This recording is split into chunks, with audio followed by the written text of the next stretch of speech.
Everyone, and welcome to Jennifer's Perspective. And this afternoon, my guest is Miss Gena Rotas. Now, Gena Rotas is the is the heart coach, and she's a certified counselor and the author of, what is it? Love Yourself. Love And You, right, is the name of the book. Yeah, I'll show them online, right? yes, the Small author of changes, Love You and small Small changes Changes and Quiet Gremlins to and Tame tame Those Unhealthy unhealthy Habits. habits, behaviors, and addictions, right? Now, we were just sitting here speaking of those gremlins, and I'm having like a gremlin day today. Yeah, And I'm everybody so has that voice glad. in their head. Everybody. I'm so glad that she's here so that we can just practice the mindfulness and meditation and breathe, breathe, breathe, breathe, breathe. And I'm living the let go life. Don't attach yourself to anything and just release it all. Now, Gena, can you just share with us today the benefits of mindfulness? That's a great, very complicated, and very simple question, because all of the science research that's been done on mindfulness and presence of moment indicates that as we practice the skill of mindfulness and being present, we can change the way we live in the world. And we certainly have a health benefit to be able to reduce stress. So being mindful has many layers of advantages, but it's the practice of being present in the moment without judgment, which is really very difficult for a lot of us, and with kindness and compassion. I think that is something that is doable. I think it's doable. Don't Yeah, and you? many times we do it, but we don't realize we're doing it. So Mm-hmm. the consciousness of employing the present moment takes practice. So Mm-hmm. so the more I spend time in the present moment, the Mm-hmm. easier my acceptance of what's going on is going to be, so that Mm-hmm. I can allow whatever's happening to just come up and be there and not resist it. Mm-hmm. Not I mean, I might get angry and frustrated, but if I'm mindful, then I notice it. Oh, here comes some frustration. Oh, here comes some impatience. And then I have to wait. And waiting and stopping is the hardest thing that human being can do. But don't you think that hate is a strong word? I think Hate, everyone has the right to disagree. that the two different things, right? To disagree, I think, is really an important part of communication and dialogue. Mm-hmm. Mm-hmm. But to Hate hate, is a strong word. very strong word, and it also tarnishes the heart. And Mm-hmm. I'm not so sure that hate is the truthful, you know, emotion that you might have, because hating something or hating someone, it might be, oh, I really detest it, or I don't like it, or I don't want to be with it. Very different, because when you hate someone, that That is takes a a lot of strong energy. word. That's a strong word. And Takes it's a lot of energy. negative energy. Yeah. Well, I think it drains you to be able, Mm-hmm. to muster up something that is hateful and Mm-hmm. so hurtful. And we are very capable as human beings of hurting each other. We do it all the time. Mm-hmm. We're not so good at being compassionate, understanding, and loving. Mm-hmm. I don't have to love something that I hate, but I don't have to actively hurt it and engage in an energy that depletes me. And the same thing with anger. Oh, if I feel anger coming on, I can act on it, or I can notice it and let it pass. So I'm not responsible for the emotions, but I am responsible for the reactions. And then I have to really be responsible for the consequences of my actions. Well, I think with the reactions, it actually gets to the point where it's okay to, I guess God has given us like emotions, and it's okay to be angry, but you don't have to act on that anger. I Right. think. Right. And it's another way of looking at the fact that we have emotion. Emotions are energy, like feelings of energy moving through our bodies. That's why we call them emotions. They're feelings in motion. And they don't last very long. Feelings don't last very long, but we create a story around the feeling, which keeps it in our body for a longer period of time. So by practicing mindfulness, we're allowing ourselves to notice the energy that comes up. Oh, here comes anger. Here comes frustration. Here comes annoyance. And if I wait long enough, it will change. Everything always changes. Everything changes all the time. But we don't wait because we're not very patient. Well, I think as human beings, because of our emotions, we're cyclical. We're like this. Yeah, right. You understand? Accept that. We gotta don't resist it. And that is acceptance. I think that is acceptance, along with acknowledging what it is that you're feeling, releasing it, or even just waiting for it to change. That's true too. There's a country, and I can't remember which country I heard it from, but they never talk about an angry person. Sometimes you'll say, oh, he's such an angry person, right? Instead, they say, oh, he has anger upon him, which means he can put it Because down. that could be a spirit. Yes. He could Exactly. like, oh, I have anger, Exactly. and I don't want to keep it there, so I can move beyond it. It's another way of looking at it. Now, let's see. Let me just pull up your book here and let's take a look at that, because there were several chapters in the book that I really like. And let's see. Gena.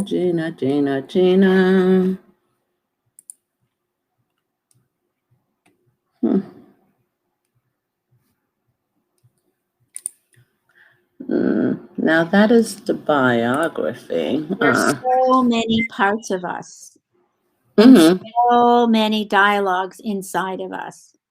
That coming to know ourselves is like an adventure out of curiosity, but without being judgmental. That's the key to mindfulness. What is. But how many people do you know that actually practices that? Not too many people can do that. Nobody taught us, Jennifer. Nobody taught us as kids how to really respect ourselves and love who we are and feel good about ourselves. In fact, many of us spend our youth being told that we weren't capable, that we couldn't get it right. Just didn't go along and say, how many did you get wrong? Nobody said, well, how many did you get right? And so we grew up with this attitude of not deserving, being incompetent, feeling insecure, lack of confidence. So now, in your book, the book I Love You, let's see. I think it is in chapter 4. That was where we left off at. But in chapter 5, You says, love your significant self. 7 ways to begin falling in love with you. Now, why do you think so many people have that, like, so many people have that, so much trouble with that? Like you get to make your own choices, you get to keep learning, you get to love yourself, and you also get the choice to choose to be happy. Why is that such a difficult thing for so many people? I think initially the reaction to something like that is that if I love myself, then I'm going to be thought of as selfish. Really? And that, in other words, there's an arrogance about self-love. You can't love yourself because then you'll be, arrogant, Narcissistic? narcissistic, and stuck up. Total opposite of that. That does not mean you're going to be narcissistic and stuck up. And it's going to mean you are going to cherish who you are so preciously that you will make good decisions, healthy choices, fewer problems. And Healthy choices, fewer problems. I really like the great sound formula, of that. right? Really simple. And the truth of the matter is, until you do love yourself, it's very hard to love someone else. Mm-hmm. So we don't teach kids how to love themselves. Mm-hmm. And Well, that, how do you love someone that is annoying, that well, you don't share the same space, but you have to deal with them because you're in close proximity with that person? yep. How do you deal with that? Yeah. So one of the things that mindfulness teaches is non-judgment. And Mm-hmm. and what is. So if someone that you live with is really annoying and you are able, No, but you don't live with that person. or they're You in your don't live life, with that person. Not really. well, then you make some decisions. If that person who is annoying is not really adding to my life, do I really need to spend time with them? Absolutely not. Okay. Then you can say, it's been a wonderful journey. I have thoroughly loved being with you. You've taught me a lot. And I'm glad you were in my life. And now it's time for us to move on. It's a new season. Mm. But I don't have to change that person. Even And though, that is the thing. The thing is, you know what I learned? You can't change people. You can only change the way that you respond to either people or certain situations. right, Correct? right. So you can only change yourself. Right. Mm. So Mm. if I change what's going on for me to take care of me because I've learned to love myself so much, then I'm not going to compromise my integrity or compromise my values or my morals or my ethics Mm-hmm. to make someone else happy. Mm-hmm. Not my job, Mm-hmm. even though I know if they would listen to me, they'd be happy, but it's not my job. It's like, you know what? Go have a great life. Have a great life. I wish you well. Mm. And now that's one less annoying person that I have to deal with. Now, you also wrote in the book that who thought you were the best, that every child deserves at least one adult in their life who is crazy about them, and perhaps there's someone that you can remember. Now, why do you say that? Well, for yourself, if you go back in your own history and you think of one person who just thought you were the bee's knees, thought you were amazing, really loved to hear your stories, thought everything that you had that came out of your mouth was gold, just gave you that sense of seeing you. They saw you for who you are. When that happens, that's when they plant this small little seed of self-love.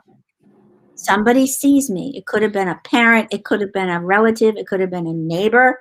It could have been a dog, your dog. I mean, something in your life thought you were the best. And Mm-hmm. when you reflect on that, it supports the fact that it's time for you to think you're the best. Not in an arrogant way, but in a genuine, authentic, loving way. That your preciousness is something that you're willing to accept, acknowledge, and cultivate. Nice. I think that is something that we can all use a little bit more of. Now, 7 ways to reinforce your brilliance. Now, what are some of those ways? Start with a breath at a time and choose your thoughts carefully. Tell me what page you're on. I think that would be page 54. Okay.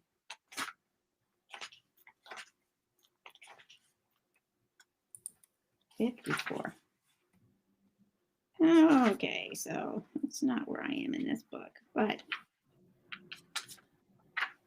And you have, what is that? The acronym for SMART is some mental alerts require tenderness. Oh, right. I love acronyms. Mm-hmm. And so, yeah. And so I try and, yeah. Okay. Wrong page. I got 32. Mm-hmm. So I try and change them around. So when I wrote stupid, we thought that we were stupid. Some trip ups postpone intelligent decisions. So it's not a stupid thing that you did, because if you spent more time in making that mistake, you wouldn't have made that decision. So you forgive yourself. It's like, oh, that was a mistake. What did I learn is the question always. What did I learn? So when you need a gentle reminder, that SMART is some mental alerts require tenderness, which means that a mental alert would be a thought. Mm-hmm. When a thought comes in your head, you want to treat it with some tenderness rather than criticism or self-talk of negativity. I can see that. I And can pay see that. attention. And pay I can attention. see that because you have to be your biggest cheerleader. Yeah. You understand? You have to be for you when no one else is for you. You have to be on your own side when you have to fight against the negativity. Right. And discernment. Mm-hmm. So when a thought comes up, you want to have enough space to discern whether or not that's something to continue thinking about or acting on or giving credence to. Mm-hmm. Okie dokie. Now, I think we have time for a few more questions. Let's see. Exercise willingness rather than will. What do you mean by that? So everybody talks about willpower, right? Oh, I got to have Mm-hmm. willpower. And when you think about willpower, you think about, white knuckling, I'm really going to do this. I got a willpower to do that. Mm-hmm. And then we fail. Oh, I've got the willpower to stop smoking, or I've got the willpower to not eat some sugar, or I've got the willpower. And 2 days later, you're smoking and eating sugar or white flour, whatever it is you're trying to change, a habit. So Mm-hmm. I thought that it would be a lot more softer and gentle to say, I have the willingness to consider not eating sugar. Or, Mm-hmm. and if that's not good enough, I have the willingness to be willing to not eat sugar, Mm-hmm. or willing to be willing to fall in love with myself. willing to be willing to be willing to be willing to consider being my own best friend. So take as many willings as you want. There's Mm-hmm. no rush. Nobody's getting out of this alive. So you have plenty of time to figure it out. So that makes it softer on your expectation of yourself, which Mm-hmm. again is being gentle on you. Mm-hmm. Because it's your Now, show, literally and well, figuratively. let's see. And I think our last question would be love your steadfast self. 16 ways to stay on course would be to prevent relapse. And let's see. Now, you mentioned here's something. I guess this would be something for those with addictions, like cocaine demands more than everything. At some point or another, the love affair with such a powerful drug, I guess narcotic, takes your soul and your spirit. David started using pot when he was in high school and picked up cocaine in his 20s. He had been able to manage a very successful career, but lost custody of his three children in a very bitter divorce. Now 40, he is in recovery, working the AAA program and touching base with his sponsor daily, attending meetings and slipping on a regular basis. He has not been sober for more than 60 days in the past 5 years. Now, what else could the drug or the narcotic take from him? There isn't much left. Now, when you are speaking regarding addictions and you're using David as I guess, as a story or a case study, when it comes to love your steadfast self, why is the relapses real and always lingering at the doorstep of the mind? Make a decision to stay healthy and sober. Right. So the whole issue is the mind. It's all Mhm, about the mind. That's the thing that runs the show. So mhm, I'm willing to consider reprogramming, retraining, being aware of my mind. That's going to take time and effort.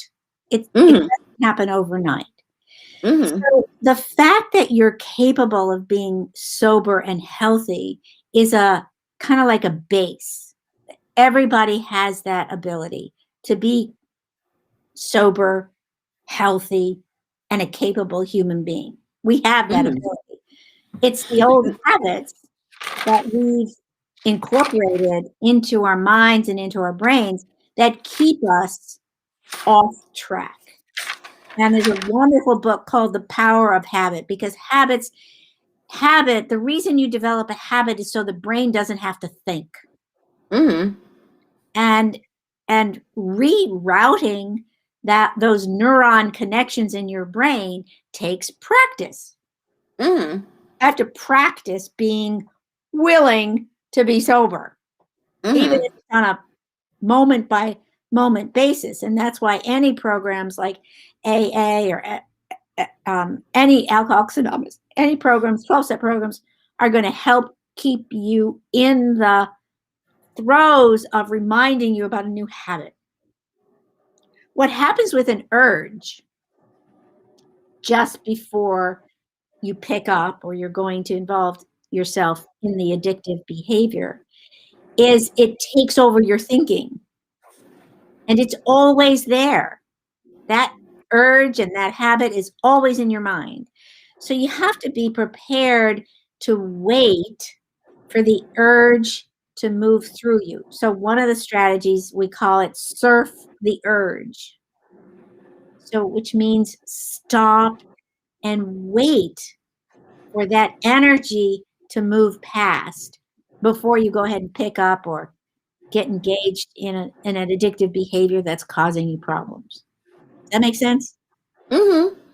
I understand that. Now, what do you do when life doesn't go the way that you had planned it or expected it to?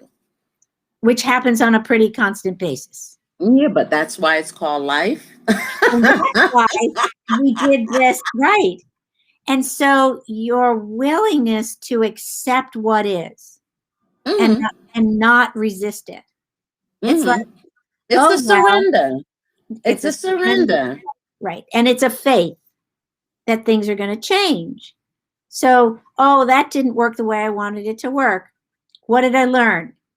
Can I take what I learned into the next moment of time? Because all I have is the moment. I don't have the future. Mm-hmm. You Nobody have the now, guarantees the future. the Right. right here, right now, this minute. And I don't have the past because it's over. So if Mm-hmm. I make a healthy choice right now, that's going to make a difference in my future. Mm-hmm. If I make an unhealthy choice, that's going to make a difference in my future. So my Mm-hmm. power is in the present moment. And accept Now, is the key. what could I do when I'm feeling vulnerable, say tired, lonely, sad, or hungry? Have a plan and build your plan so that you can orchestrate a healthy decision. Mm-hmm. I'm feeling lonely, I have someone to call or someplace to go or to be, go to a meeting. If I'm feeling tired, I know what it feels like to climb into bed and go to bed early. If I'm feeling hungry, I have appropriate things that I need to eat in order to take care of my body. Mm-hmm. But unless I'm present and I can actually feel those feelings and those sensations, I'm going to pick up and go back to my addiction. Mm-hmm. Now, do you think this is the reason why many people either relapse because they don't have a plan or they don't let the feeling pass? Or I used to be addicted and I was addicted for 25 years. I've been clean now 17 years. And Congratulations. thank you. Good for you, Thank sweetheart. Yep. you. Like 17 consistent years, Wonderful. 17 like I And my haven't statement to picked you is up. welcome back to the human race. Thank you. But it took a Now, lot of work.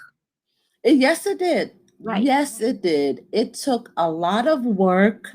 It took self awareness. It Right. took not only self awareness, but awareness of what was my triggers, how I responded.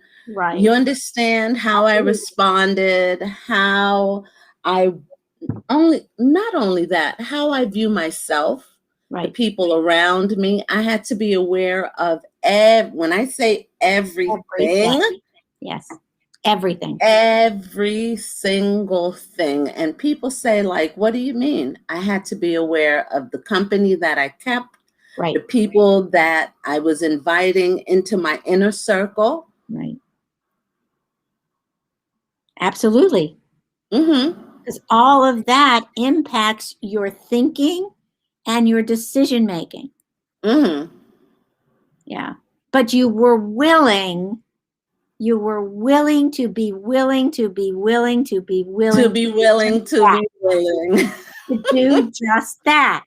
Healthy Mm-hmm. choices, fewer problems. Mm-hmm. And believe it or not, it's actually simple, but we make Not things easy. Yeah. complicated. It's simple, but not easy. Right. Mm-hmm. Absolutely. Yes, I agree. I totally agree. That's a very simple formula. Healthy choices, fewer problems. Works. Now, not only that, I also had to remember the pain. And Yes. when I remembered the pain, Yes. I'm allergic to pain. Yeah. It wakes you up. It just wakes you up. And it's like, wait a minute. I have a decision to make. Yeah. People be like, do you have any allergies? And I'm not allergic to anything, but I'm allergic to pain, and I am allergic to like negativity. Yep. Yes. Right. You had enough of it in your life. It's like, I'm done. Right. But these are good things that I think people should take the time to remember.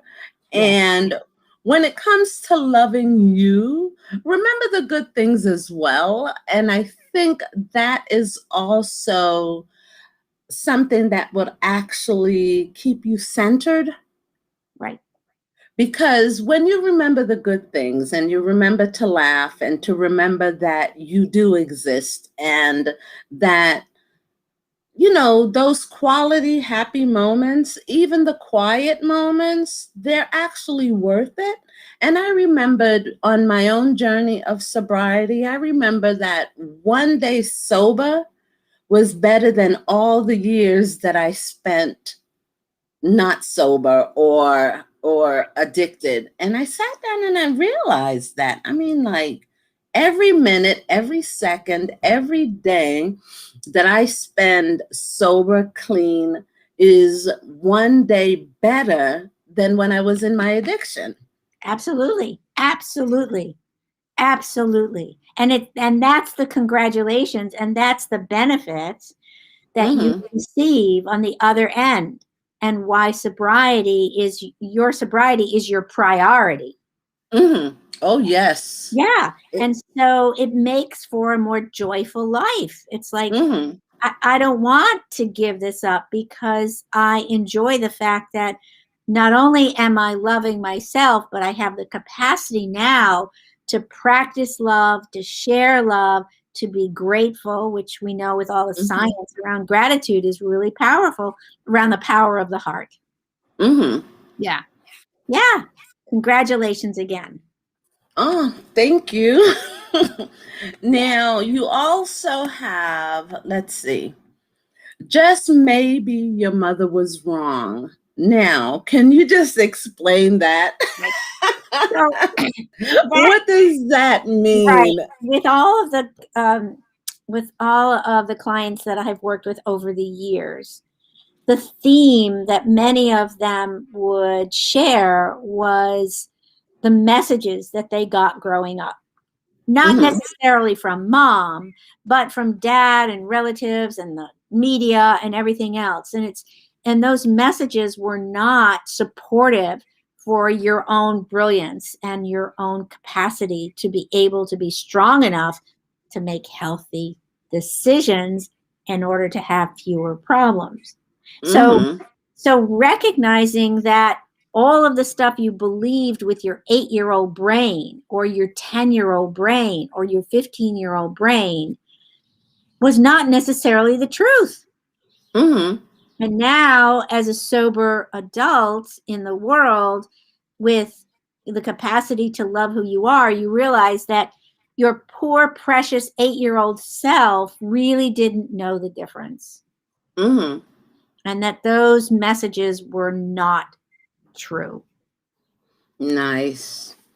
Now, love your sacred self. How to reinforce your inner courage. How do you help, I guess, others to reinforce the courage to what? Love that sacred, that part of you that is precious and that part of you that is vulnerable and without being frozen in fear? Yeah, fear, FEAR, false evidence appearing real. I'm sure you've heard Mm-hmm. that before, right? So, Mm-hmm. so yeah, recognizing your own preciousness and that there is something greater than you in the Mm-hmm. world supports your sobriety. It Mm-hmm. supports the fact that you're making decisions that are going to take you to a different level of being a human being and Mm-hmm. the access to joy. I mean, we all want to be happy. I mean, that's kind of like in us, you know.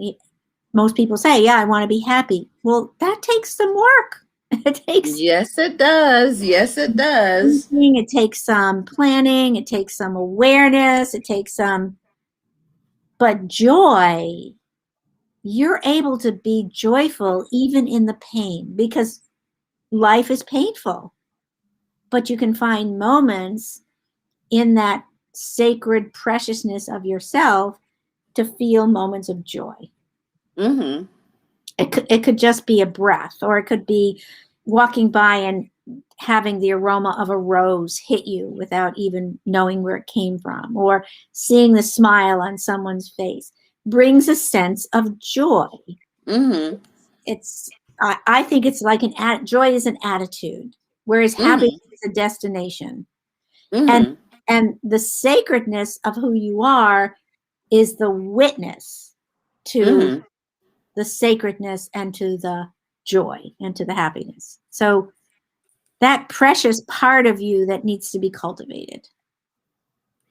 Now, when it comes to certain I guess the things that you say to yourself, I am capable, I can do this, I have it within me, I have talent. These are positive affirmations that I think that people can say on a daily basis to themselves. Sure. And what I like to do is to have them first figure out what they already are saying. Mm-hmm. And, take a piece of paper and put a line down the middle, and what you say to yourself, write that down, and then turn it around so that it's more positive. Mm-hmm. I And am vibrant. I am creative. I yeah, have energy. I yeah, am strong. I am smart. You right. understand? Why do you think that people need or should say these things to themselves on a day-to-day basis? The habits of saying, I can't do that. I'm really stupid. I'm not creative. I don't have good ideas. That's a habit that probably has been repeated many years in the making. That creates synapses in the brain that need to be altered and changed. Mm-hmm. So in order to change a habit, I have to create a new habit. Mm-hmm. So if my new habit is loving who I am, it doesn't happen overnight. I have to keep practicing that idea. If I Mm-hmm. don't have confidence, I can't magically have the confidence unless I practice that, even that line. I can do this. I can do this. I can do it. I can do this. I got this. That's a new thought for a lot of people. I got this.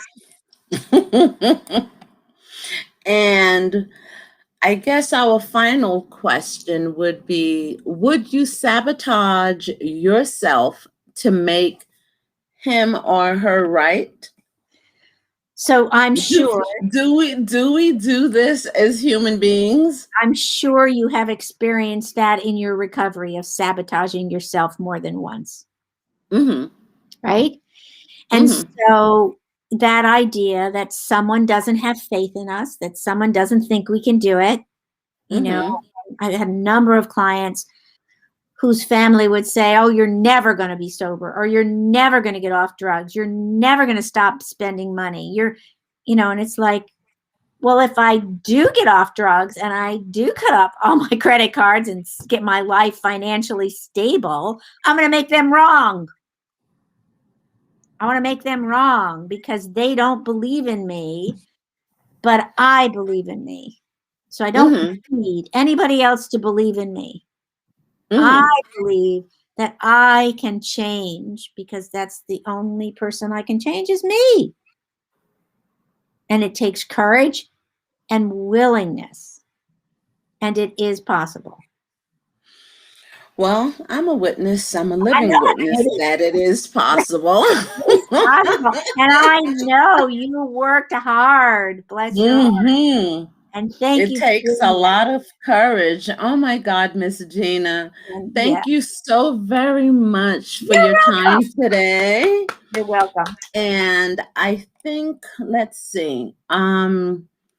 We can connect with Miss Gena at Gena Rotas on Facebook. And Miss Gena, what is your, can you give them the .com That's information? GenaRotas.com, but the best way would be email, GenaRotas@gmail.com.